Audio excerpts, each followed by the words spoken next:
Your film is now ready to be shown.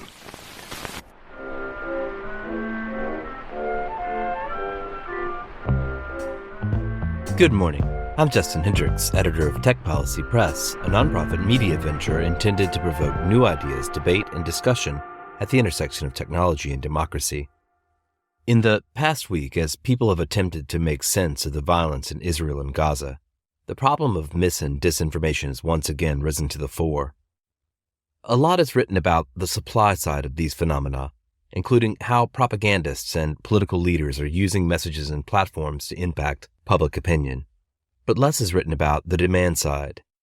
When it comes to false beliefs that each of us adopt and harbor to help us understand the world and events in it, what are the incentives and social dimensions that each of us as individuals and as members of a community are responding to that drive our appetite for misinformation?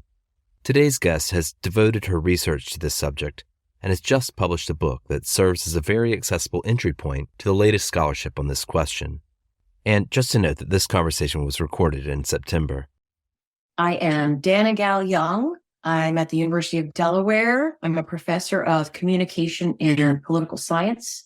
I'm also a visiting sabbatical scholar right now at the Annenberg Public Policy Center at the University of Pennsylvania. I am the author of Wrong: How Media, Politics, and Identity Drive Our Appetite for Misinformation. Let's talk about the title first. Yeah. Wrong, right? You distinguish between misinformation and wrong information. What's the difference? Yeah. So the title wrong, if you think about it, wrongness resides on the part of individuals, whereas misinformation is the content that is empirically false that's out in the world. And there are a lot of brilliant people studying what I call the supply side of misinformation. That is that empirically false information that is on social media or that comes from elites or that is shared by neighbors that's out there. Whether it's misinformation or disinformation that's knowingly shared, even though it's false. But my interest really is more on the people side of wrongness. So why is it that we are attracted to information that's empirically false? What do we get from information that's empirically false? And because wrongness comes from us in some ways, that means that we are also able to disrupt it. I approach it from that perspective. And I had told my editor early on, like, I want to study the demand side of misinformation. And she was like, oh, that's cool. And I wanted it in the title, how we have demand for misinformation. She's like, I think people aren't going to like that because I don't think people feel that they demand misinformation. I'm like, it's the term, like supply and demand. And she's like, yeah, but I think that people will push back. And sure enough, when I was out talking with my parents' friends about what I was working on, and I used the term demand, and this woman said, what about for those of us that demand to not be misinformed? I'm like, yeah, this is missing the point. Okay. So a parable about the value of editors. Correct. So in the class I teach on tech, media, and democracy, one of the things that we try to do early on is dispel certain ideas that folks might have about how to fix social media and democracy or fix the information ecosystem. Fun. Can you tell me what those are? That sounds fun. One of them is something that I think this book or segments of it will help to address in the syllabus. It's this idea that if people just get correct information or unbiased information, they will make better decisions. Why is that? Why is that a wrong idea? That is a wrong idea, unfortunately. Well, really because we are not really motivated to be accurate, Justin. We're not motivated to be empirically accurate in our understanding of the world. There are a lot more fundamental motivations that drive us. And in the spirit of alliteration, I call them the 3 C's: comprehension, control, and community. So what we really are motivated to do is, 1, feel like we understand what the heck is going on, feel like we comprehend the world. Number 2, we want to feel like we have control, agency, or some kind of power over our own lives and the things going on around us. And number three, we want to feel like we're members of a community and that we're connected with individuals in a community. So those are our social motivations. The trick then is, if information that is empirically accurate is delivered to us, but it undermines those other motivations, we really are not super inclined to integrate that new information and update our beliefs, especially if our beliefs are offering us a wonderful sense of like comprehension, control, and community. Which, if you think about the two major misinformation crises that we've been in, right? The election denialism and COVID misinformation.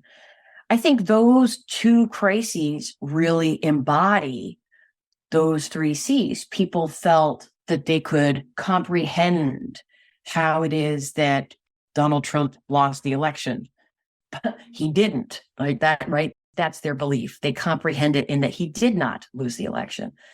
They have control in the sense that, oh, we could just go and try to interrupt the certification of the votes on January 6th. That's a sense of control. And they had community in this giant group of people, now as many as 70% of Republicans, who believe that the outcome of 2020 was illegitimate. We wish that true information would immediately correct beliefs, but that's not how we as humans work. One of the things that's interesting about this book is that you don't just talk about these ideas in broader context or the context of other people, but you talk about your own experience. You open the prologue talking about how you fell into a sort of set of conspiracy theories around the time of your late husband's struggle with a brain tumor. But then you also tell more incidental stories about your own misunderstandings about the world and how those are driven. One about the green mailboxes in Philadelphia. I really hope that this resonates with folks and that I'm not the only person that thought this, but let me just explain first why I came at this with so many first-person anecdotes. Number one is, I think that social scientists in many instances have so many important things to say and so many important findings that the public would love to hear about. But we use a sort of epistemological frame that separates us from regular people, but we are regular people. So to pretend that we're not regular people, I think, is a mistake. And as social scientists, we should know we're studying the very biases that we all have. We're not special. We don't not suffer from these biases. We have them. And that really hit home during COVID when I realized that a lot of folks were looking for control and understanding. And I thought, oh, a lot of these folks are very smart and they're starting to go down these rabbit holes with conspiracy theory beliefs. And I recalled that time in 2005 when my husband was diagnosed with a brain tumor and my whole life was falling apart, and I did the same. And it felt really good at the time.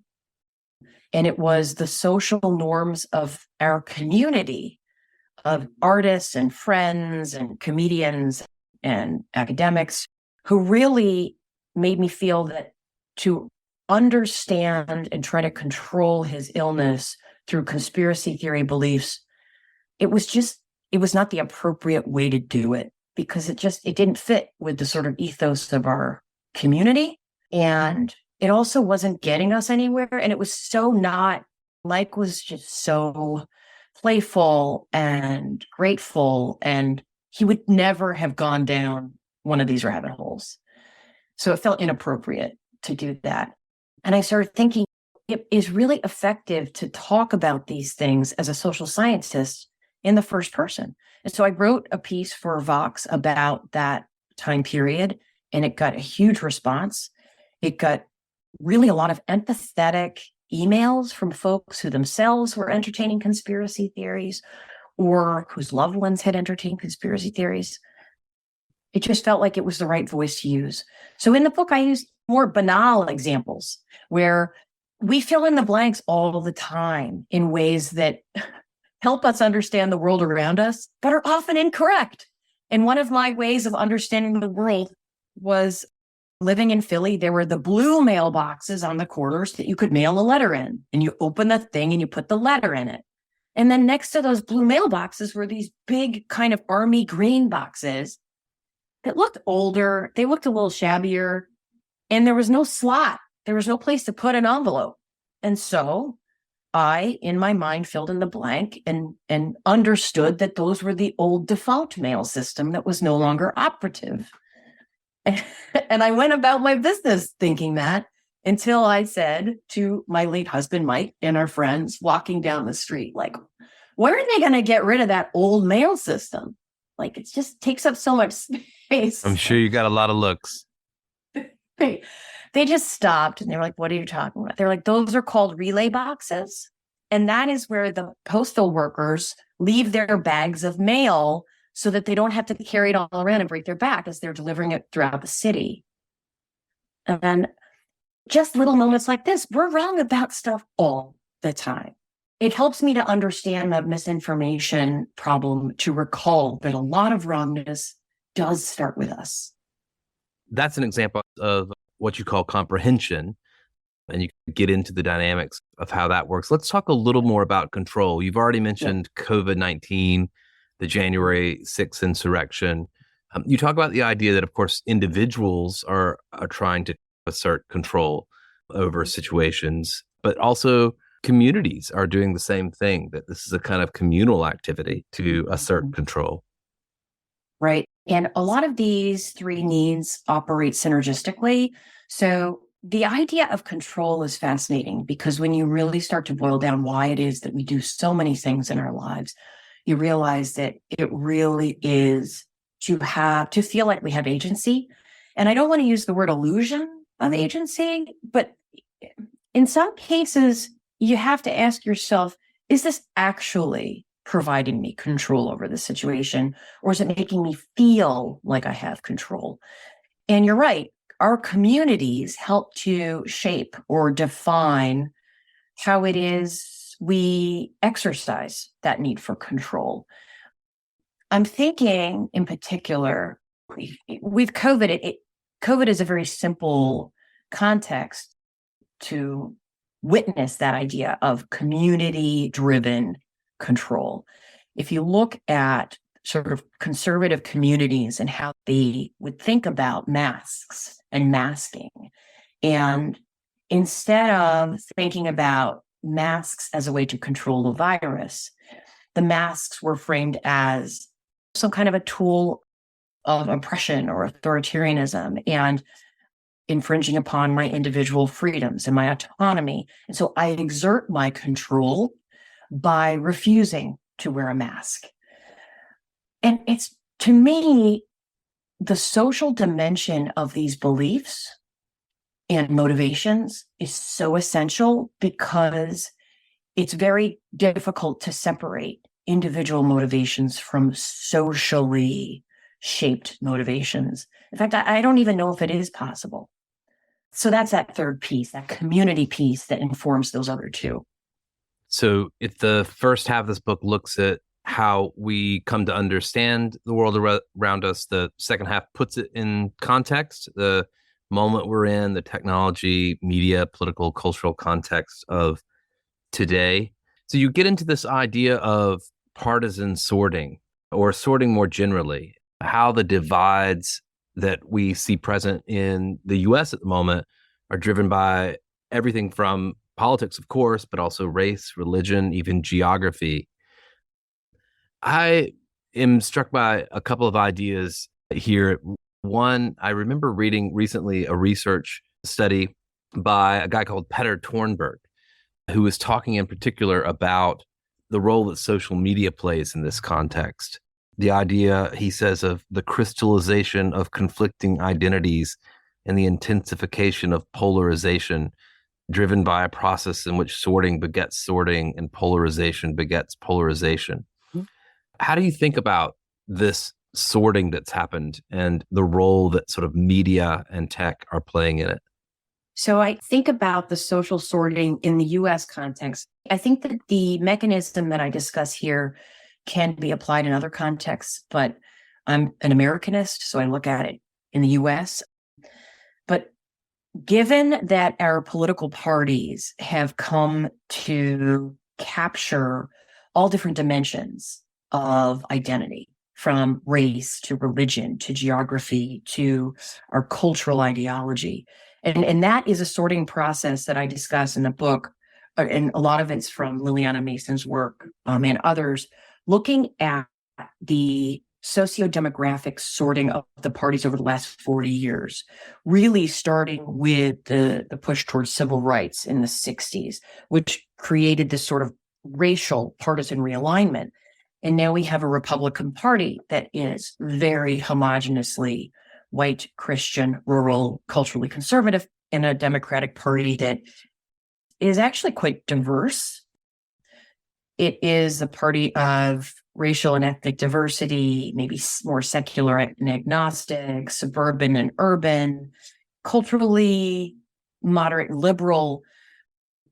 What that means then is, and I see social sorting of the parties as this creating the sectarianism that links those 3 C's I mentioned to the efficient exploitation thereof by political and media entities and organizations. So because how we comprehend the world, have control over it, and have community within it is shaped by our social identity. And because our social identities now are so much about these meta-political identities, then they serve as this efficient proxy, especially on the right. And this helps explain some of the asymmetry, I think, where you have this homogeneity and identity on the right that is white, Christian, rural, and conservative. That drives that engine very efficiently. And what social identity does is it makes the engine of an attention-based, engagement-based, outrage-based economy run. So that the social sorting is what I see as bridging the individual psychological processes on the one hand with these sort of macro level processes on the other. And we can talk also about those distinct roles played by those different entities: political elites, journalism, social media. Well, let's talk about journalism at the start. And you talk about this in various ways. You bring in Fox and Dominion as one great example of the types of dynamics that you're talking about. What's the role of journalism in this logic of how social identity interacts with our politics and polarization? There are various layers to the story. One is that the profit demands of journalism, especially television news and national news, those profit demands make it that there are pressures to engage and titillate, and that often results in content that is hyper-personalized, conflict-driven. And these are the same biases that have existed forever, right? Since like the 80s and 90s with the consolidation of media ownership at that time.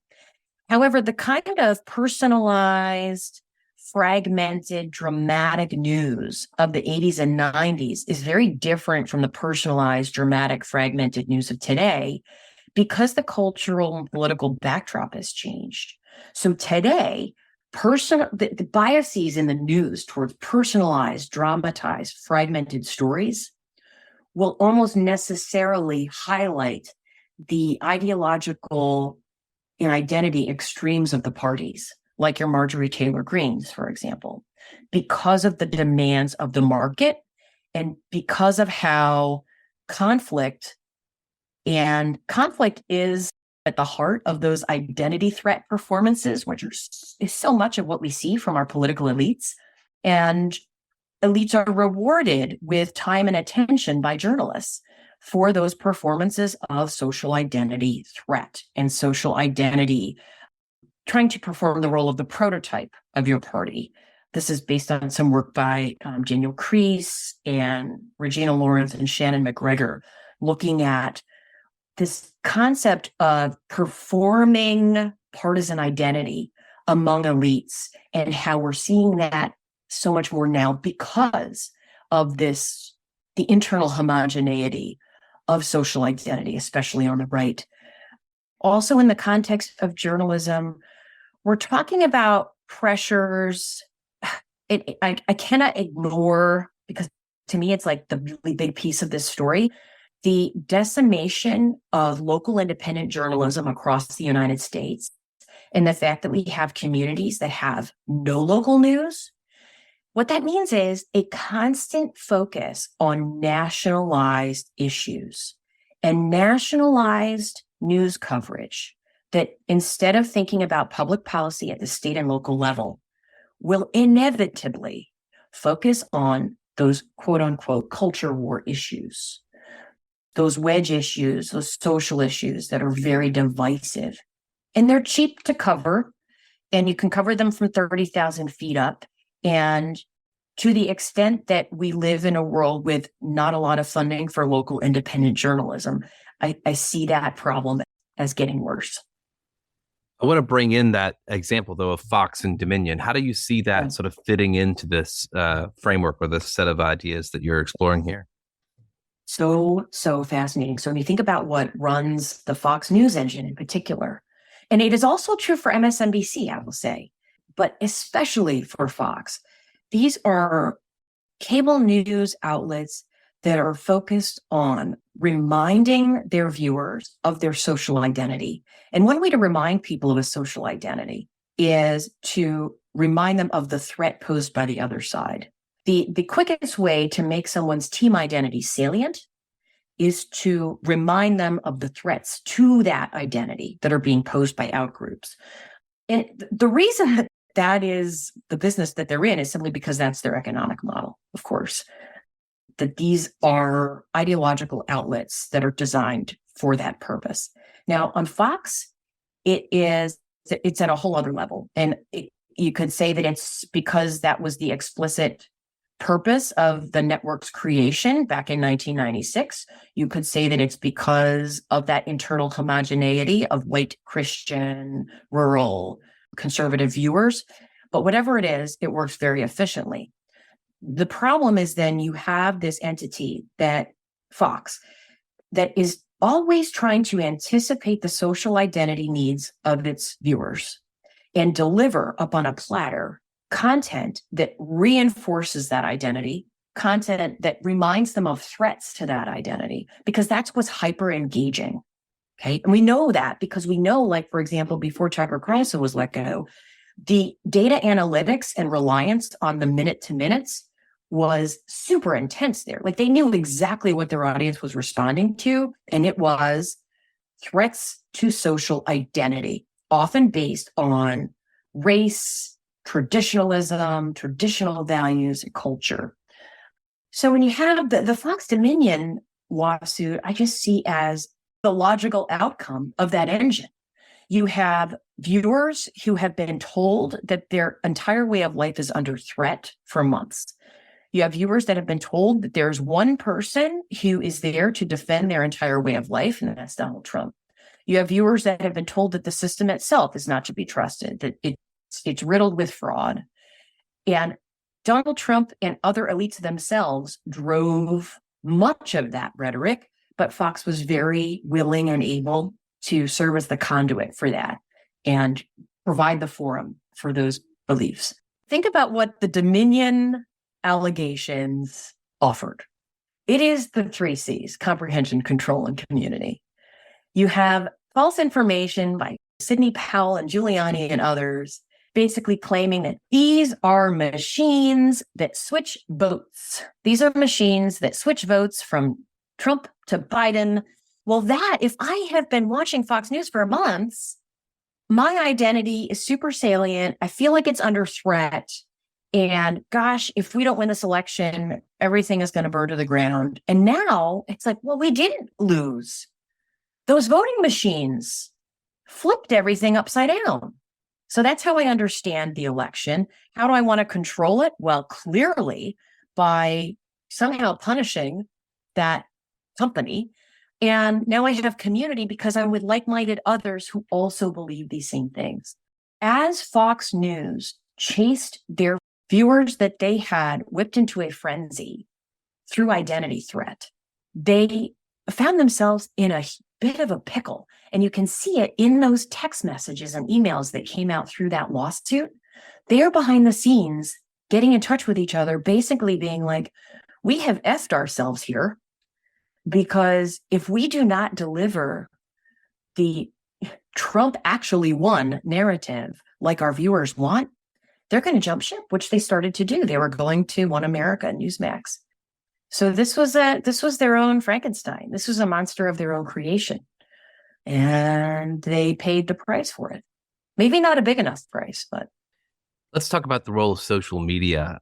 You talk about the fact that, well, you reference Siva Vajanathan's idea that social identity is the backbone of social media logics. I suppose if things like Fox are an example of the dynamics you're talking about, social media is at a whole other level. Yeah. And I also am very proud of myself. Am I allowed to say that? I'm proud of myself because the social media chapter, this is a book about misinformation in media. And the social media chapter is like chapter 8 out of 9, I think. And I think that is important, especially as a media scholar. I think people would be like, wow, that's weird. I would have thought you put that first. But it's at the back of the book for a reason. And it's because the dynamics that social media takes advantage of originate elsewhere. And I think that's crucial.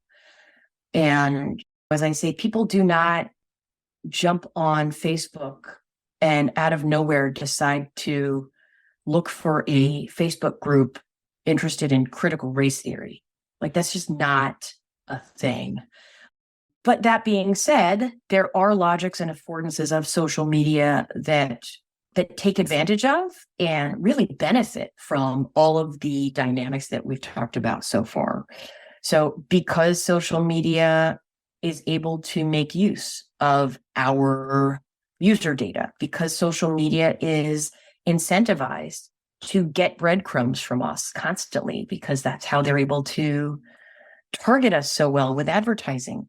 But the only way that they can get those breadcrumbs is by eliciting emotional responses from us. And so Facebook will prioritize the content that is outrageous and makes us mad or makes us proud.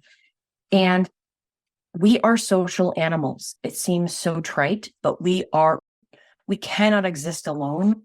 Dynamics that involve our sense of our status on our team are always going to be really emotionally powerful for us. And so yeah, social identity is, yes, he was right? Social identity is the backbone of social media logics. You talk a little bit about why policing the kind of phenomena of disinformation, misinformation on the supply side is problematic, precisely because of that, because of the fact that it's all identity on the actual logic of the platforms themselves. How do you think about the supply side? How do we move beyond supply side policing? It seems very important to do a bit of both, right? You can't give up on the supply side, but I suppose it doesn't answer the problem squarely in your view? It doesn't, but I am not someone who says content moderation is a waste of time. Absolutely not. In fact, I know a lot of folks working in this space also don't like that term, content moderation. I don't either. I think changing user motivations as they engage with social media is the goal that we should probably put at the center. I think a lot of folks, especially in the public, think that content moderation involves like the taking down of false information and accounts that post like false information. I think they perhaps don't recognize how much of it is about contextualizing that information, providing other sources that you could look to for context, or trying to put in little speed bumps so people slow down. And when you think about it, what is it that those speed bumps are doing? It's really about trying to alter our motivations as we engage with that content. That's what those speed bumps are for. It's about trying to get us to recenter other needs other than social identity-driven needs. And I think that is the approach that we might want to go for. And not to put too heavy of a burden on individuals, but I think one of the things that I call for in the solutions piece is if we as individuals rethink how we engage with journalism and social media, that if we think in terms of democratic health in our own performances of our identity and trying to diversify our performance of identity and recognize the pressures that exist for us to perform outrage and to be a good member of our team, that if we disrupt those a bit, it could help to slow all this machinery that is actually working really efficiently to drive us apart. You do have a chapter, of course, on solutions. As you've just mentioned, you go into journalism, solutions in social media, and a lot of recommendations for what regular people should get up to. Let's just talk quickly about what you think needs to happen, and maybe through the lens of how confident are you that these things actually will happen on any time scale that's meaningful?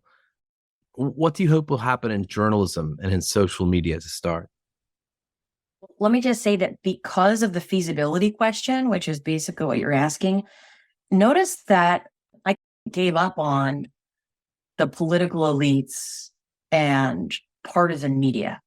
I don't call for solutions from those entities because the entire incentive structure is broken right now, and they would have no, like, why would partisan elites look to dismantle gerrymandering, for example, right? Like, so there are answers that exist in those other places, but I wanted to spend my time thinking about places where there are people who are really democratically focused, and I think who do want things to work.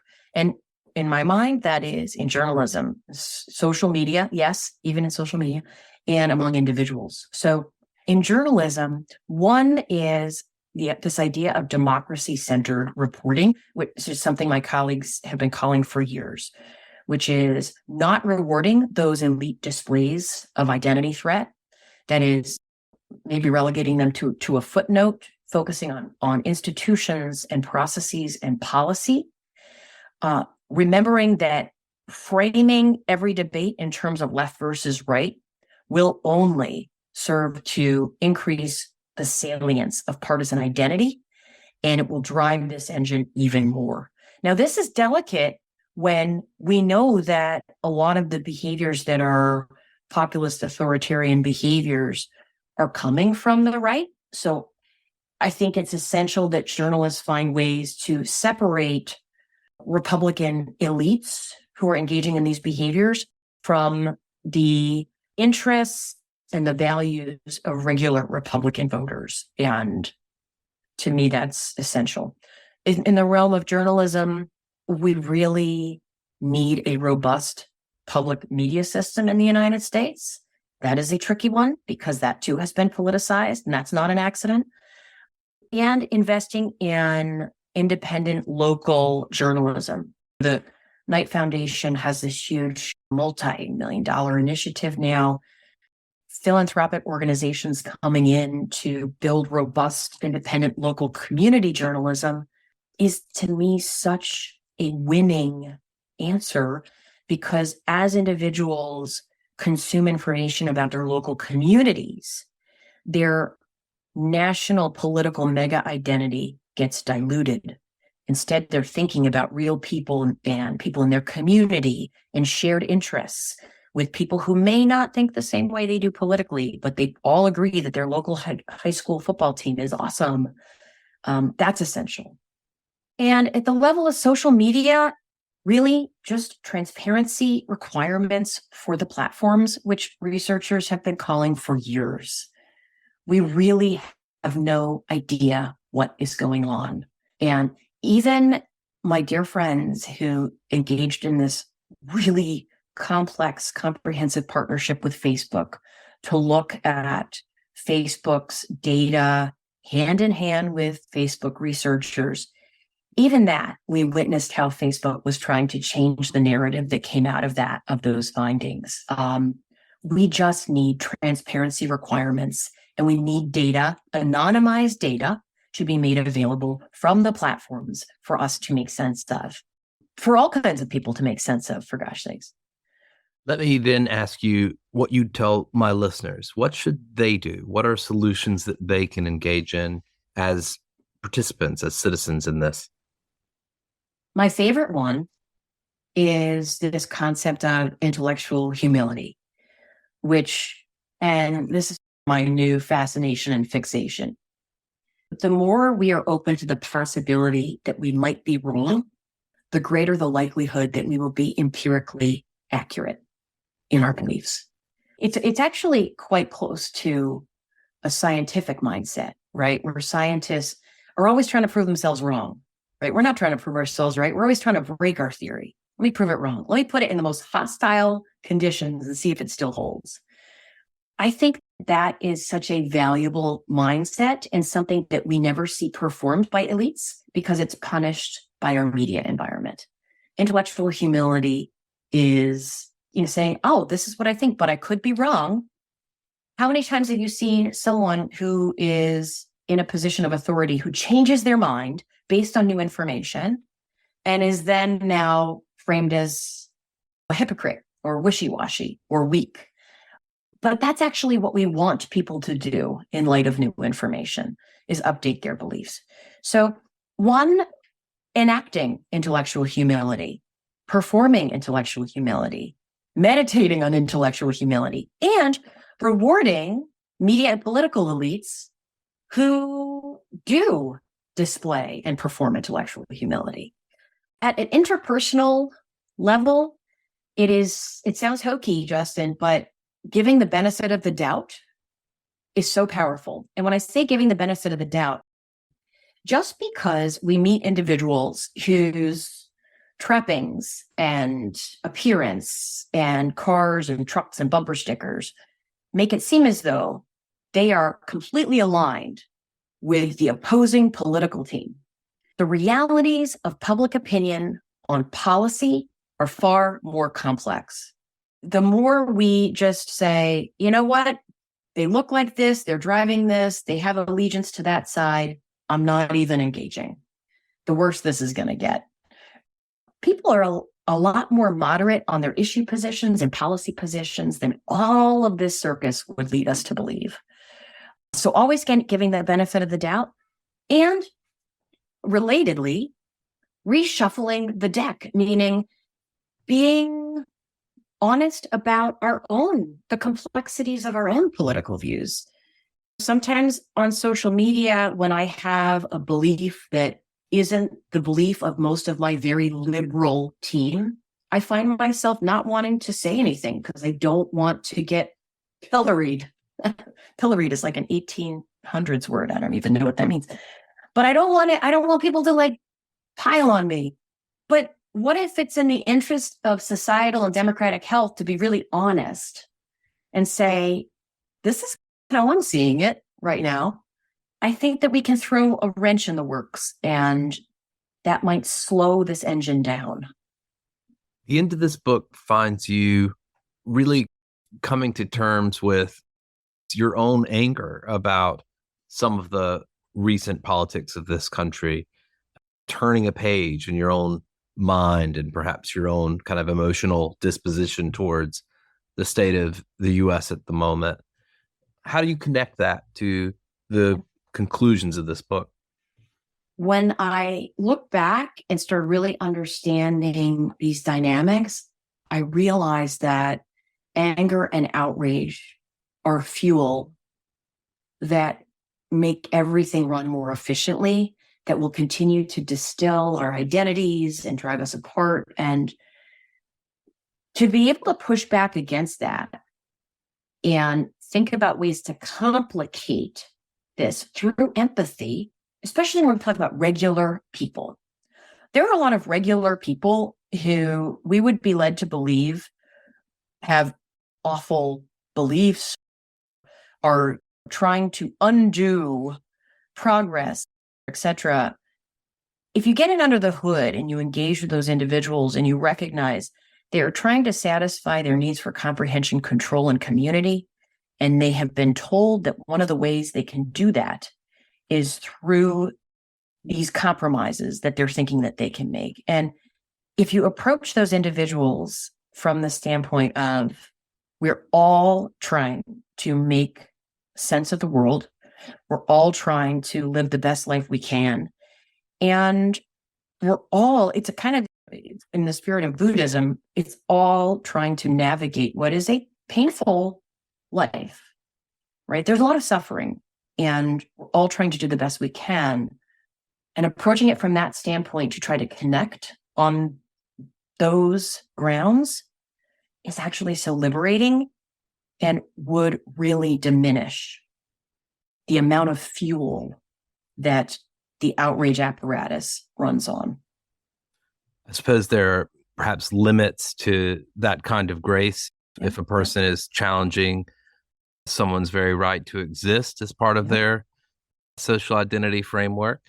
Yeah. And it is so challenging to talk about this. I have wonderful friends who push me on this, and they say, and they're right, they say, be careful to not put too much burden on people who are already burdened. And I would never ask folks to give grace when their humanity is being questioned or their right to exist is being called into question.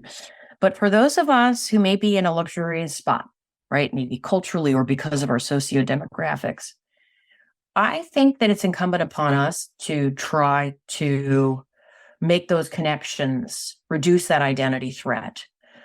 But as I say in that last chapter, there are non-negotiables. And those non-negotiables for me are that we live in a liberal, pluralistic democracy, which requires equal voice and representation by race, sexual orientation, religion, etc. And so to the extent that any solutions to these problems call for compromise on that, they're not actually solutions. And of course, if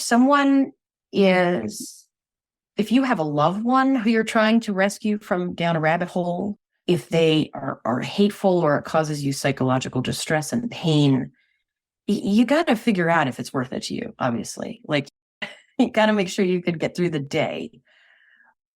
But if you can, it's worth it. And if you can't, maybe leave it for another day. There are many ideas in this book that I suppose we'll have to leave for another day. I would commend my readers to it. Wrong: How Media, Politics, and Identity Drive Our Appetite for Misinformation. Dannagal, thank you so much for speaking to me today. Thanks so much for having me on, Justin.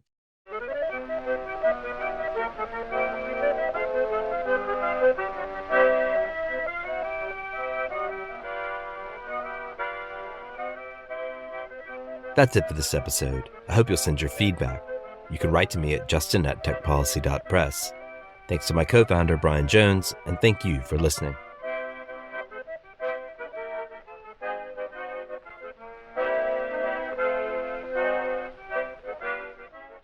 Tech Policy Press.